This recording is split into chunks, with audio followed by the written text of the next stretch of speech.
नमस्कार. आज मी एक टाकळ्याची खुसखुशीत रेसिपी दाखवणार आहे. पावसाळ्यामध्ये सगळीकडे रानभाज्या आपोआप उगवतात. रेसिपी करताना टाकळ्याची मध्ये मध्ये माहिती पण सांगणार आहे. अशीच एक रानभाजी म्हणजे टाकळा किंवा तरोटा. याचीच मी आज एक खुसखुशीत रेसिपी तुम्हाला दाखवणार आहे. टाकळ्याची छोटी झाडं असतात, हिरवी गोलसर पानं असतात. पानांना उग्र वास असतो आणि याच्या कोवळ्या पानांचा पदार्थ बनवायला आपण उपयोग करतो. तर टाकळ्याला पिवळी रंगाची फुलं असतात आणि काही दिवसांनी त्या ठिकाणी शेंगा येतात. या शेंगांमध्ये बारीक बारीक बी असतं.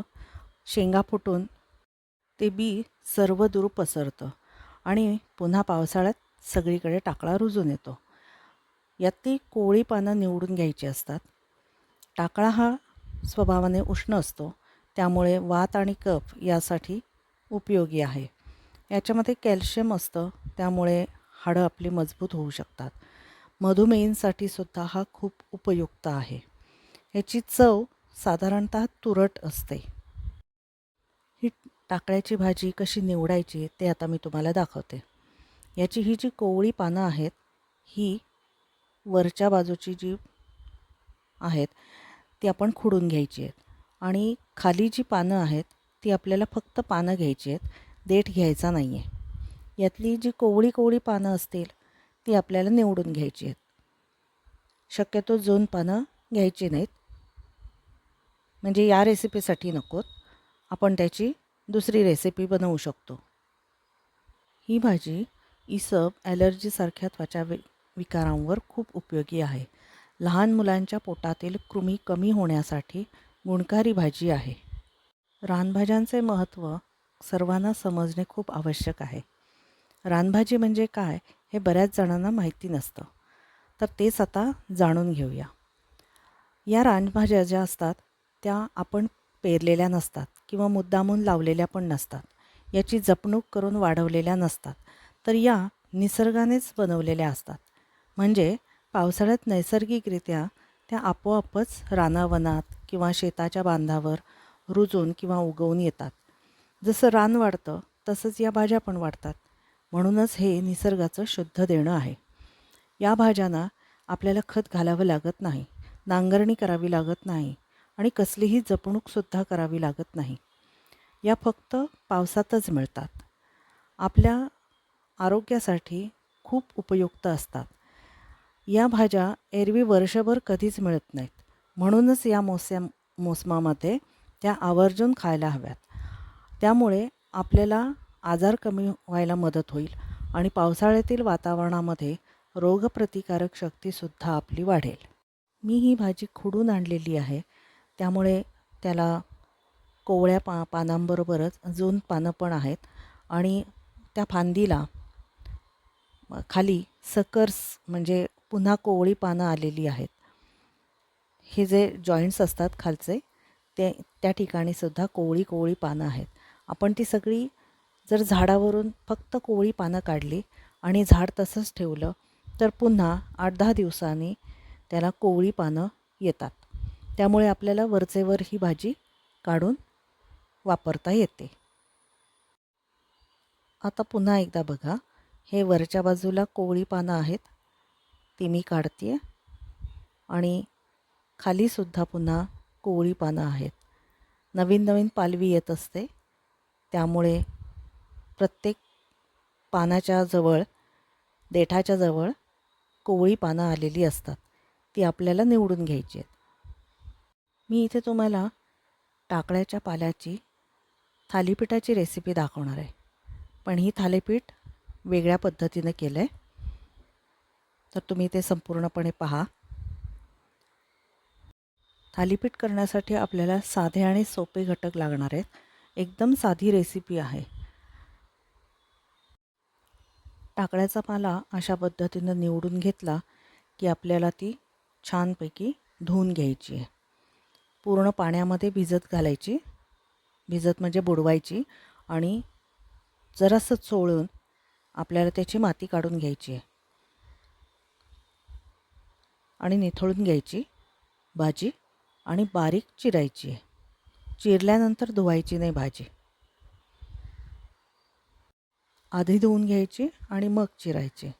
चिरताना आपल्याला बारीक चिरायची आहे.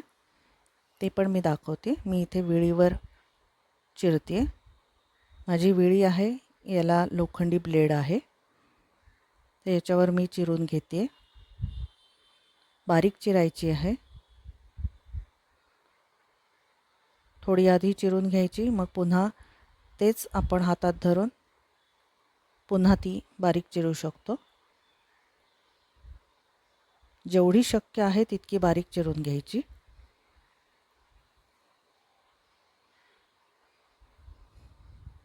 भाजीमध्ये सहज नखाने खुडतील असे देठ सुद्धा आपल्याला चिरून घ्यायचे आहेत. नेहमी आपल्याला प्रश्न पडतो की मुलांना भाज्या कशा खायला घालायच्या. त्यासाठी वेगवेगळे पदार्थ आपण केले की मुलंसुद्धा आवडीनं खातात. त्यांना समजूच द्यायचं नाही की भाजी कसली केली आहे किंवा कोणताही पदार्थ कशापासून बनवला आहे. म्हणजे मुलं आवडीनं नक्की खातात. तुम्हाला पटतंय का माझं हे म्हणणं? तर मला नक्की कळवा. आता ही संपूर्ण भाजी चिरून झालेली आहे.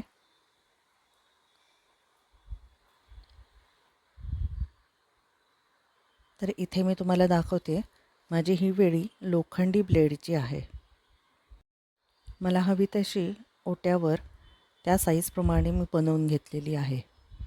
आता थालीपीठासाठी मी इथे मिरची, आलं आणि लसूण घेतलेलं आहे. चातुर्मासात तुम्ही जर लसूण खाणार नसाल तर लसूण नाही घातलात तरी चालेल. तर हे मिक्सरला वाटून घ्यायचं आहे. खूप बारीक करायची गरज नाही आहे, पण तरी आपल्याला भरडून घ्यायचं आहे. तसराळ्यात मी ही भाजी घेतली आहे आणि त्यामध्ये आता हे वाटण घालते मी. तुम्हाला जसं चव आवडत असेल तिखट त्याप्रमाणे तुम्ही घ्या. ते सैंधव घातलं आहे आणि जिरं चुरडून घातलं आहे. हे जिरं कच्चंच आहे, ते मी हातावर चुरडून घालते आहे जेणेकरून त्याचा एक स्वाद लागतो. आणि त्यानंतर यामध्ये घालायचं आहे तांदळाचं पीठ. तर हे सगळं मी आधी चुरडून घेते आणि नंतर त्यामध्ये आपल्याला जेवढं लागेल तेवढं तांदळाचं पीठ पुन्हा घालायचं आहे आणि थोडंसं पाणी पण घालायचं आहे आणि छान सरसरीत आपल्याला ते मऊसर भिजवून घ्यायचं आहे. नेहमी तुम्ही थालीपीठ करत असालच त्या पद्धतीनंच हे भिजवायचं आहे. मी इथे थोडंसं हे मऊ करणार आहे. तांदळाच्या पिठामुळे थालीपीठं खुसखुशीत होतात, छान कुरकुरीत होतात. तर तुम्हाला मऊ आवडत असेल तर मऊ भाजायची, कुरकुरीत आवडत असेल तर छान थोडंसं अजून थोडा वेळ भाजलं की मस्त कुरकुरीत होतात. कुरकुरीत थालीपीठंसुद्धा खायला खूप छान लागतात. यामध्ये अजिबात सोडा वापरायचा नाही आहे. गोळा थापताना तुम्ही केळीचं पान वापरू शकता, प्लॅस्टिकचा तुकडा वापरू शकता. म्हणजे थापलेलं थालीपीठ तव्यावर आपण उचलून घालू शकतो. खूप सोपं पडतं. मी इथे कापड वापरते आहे. प्लॅस्टिक वापरलं तर तव्याला लागून ते जळू शकतं, त्यामुळे नीट काळजीपूर्वक ते वापरावं लागतं. पान किंवा कापड वापरणं खूप चांगलं असतं. गोळा थापायच्या अगोदर मी इथे थोडंसं पाणी लावलं आहे कापडावर, जेणेकरून ते तव्यावर घातल्यानंतर लगेच छान निघतं, म्हणजे सोपं पण असतं. आता हे जे थालीपीठ आहे हे आपल्याला खूप जाड पण थापायचं नाही आहे आणि अगदी पातळ पण करायचं नाही आहे. जेवढं जमेल त्याप्रमाणेच पातळ ठेवायचं आहे आणि त्याला भोकं पाडून घ्यायची, म्हणजे त्यामध्ये आपल्याला तेलाचा थेंब सोडता येतो. तर मी इथे एक तुम्हाला टीप दाखवते आहे. मी इथे थालीपीठ थापल्यानंतर खालीच तव्यावर घालायच्या अगोदरच त्याच्यावर मी तेल सोडलं आणि नंतर ते तव्यावर घातलं. यामुळे काय होतं, आपल्याला तव्यावर तेल घालायची गरज लागत नाही. तव्यावर तेल असेल तर ते गरम झालेलं असतं आणि थालीपीठ घातल्यानंतर ते उडू शकतं. म्हणून हे तुम्ही अशा पद्धतीनं ही टीप वापरू शकता. तवा छान गरम करून घ्यायचा. मी इथे बिडाचा तवा वापरला आहे. छान गरम करून घ्यायचा आणि मग हे असं एका बाजूला तेल लावून त्यावर उलटून घालायचं आणि नंतर झाकण ठेवून वाफेवर शिजवायचं. बघा किती छान कुरकुरीत झालं आहे. अशीच आपल्याला दुसरी बाजू पण भाजून घ्यायची आहे. असंच तुम्हाला मी पुन्हा एकदा दाखवते. यावर तेल वरून सोडायचं म्हणजे काय होतं, आपल्याला हे असं उलटण्यानं तेल संपूर्ण त्याला लावून घेता येतं. आणि मग हे उलटं करायचं आणि अशीच सगळी आपल्याला थालीपीठं भाजून घ्यायची आहेत. छान मस्त मऊ खुसखुशीत कुरकुरीत अशा प्रकारे बनवून घ्यायची. तव्यावर थालीपीठ घातल्यानंतर त्या भोकांमध्ये तेलाचे थेंब सोडायचे. एक एक थेंब सोडायचा म्हणजे छान ते भोकाच्या आजूबाजूला सुद्धा खुसखुशीत भाजलं जातं. थालीपीठं खायला देताना ओलं खोबरं किंवा लोणी किंवा दही, लोणचं, चटणी, सॉस यापैकी तुम्हाला जे आवडेल त्याच्याबरोबर हे छान कुरकुरीत खुसखुशीत रानभाजीचं मस्त थालीपीठ द्यायचं. हा व्हिडिओ तुम्हाला आवडला असेल तर भरपूर लाईक्स करा आणि तुमच्या ओळखीच्या लोकांमध्ये शेअर पण करा म्हणजे त्यांनासुद्धा अशी थालीपीठं बनवता येतील. या रानभाज्यांचा आपणच प्रचार करूया जेणेकरून बाजारामध्ये सुद्धा भरपूर प्रमाणात रानभाज्यांची आवक वाढेल. सर्वांनी मस्त खा, स्वस्थ आणि निरोगी राहा. पुन्हा भेटू पुढच्या व्हिडिओमध्ये.